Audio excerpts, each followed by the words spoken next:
Our economy is strong as hell.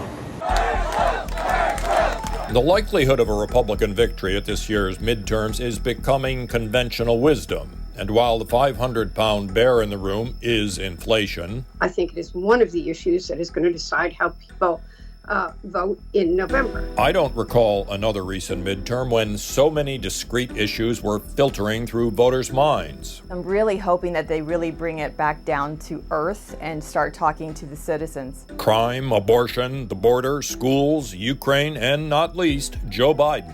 They're not looking at the Democrats' agenda saying they want more of it. They're saying they're fed up with the far left shift that both Biden and Pelosi have taken us. Today, with inflation running above 8%, raising consumer prices and eroding wage gains, everything else has been pushed into second-tier concerns. And while midterms are inevitably a referendum on the sitting president's first 2 years, save a couple of recent polls, Mr. Biden's approval rating has been consistently awful. I've been very clear. I'd like to see a generational change. Congratulations, Mr. President.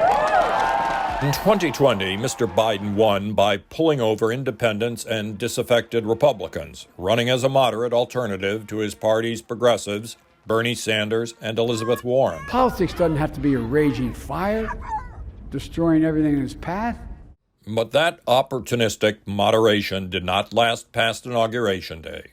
And a lot of voters who decide close elections have to be wondering about the difference between what they wanted and what they ended up with. 2 years is enough of this high inflation, crime, wide open border, unhappiness. Today, Mr. Biden not only denies that some $4 trillion in federal spending during his term has nothing to do with inflation, but actually argues that his legislated subsidies, transfer payments, and negotiating Medicare prices in 2026 will reduce inflation. This is tooth fairy economics. How is it that we can be barreling towards a recession and the economy is, as the president says, strong as hell? So here's the thing about the economy. The job market is strong. The labor force is strong.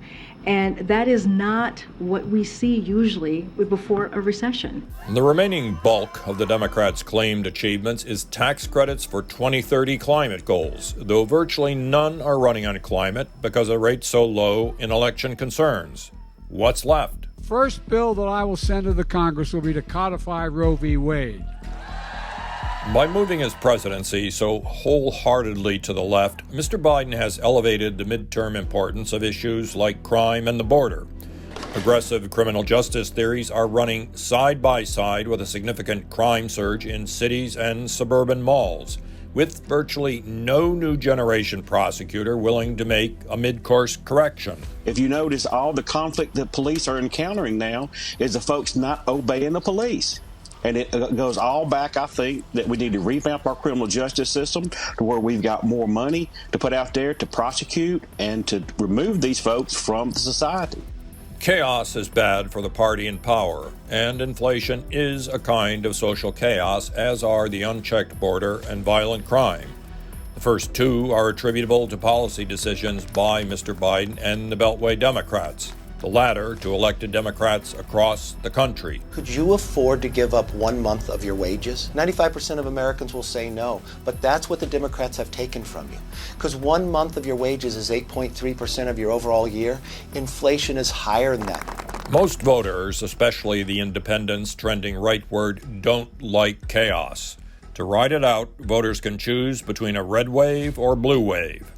The blue wave crested 2 years ago, and it's not going to return for the Democrats in 3 weeks.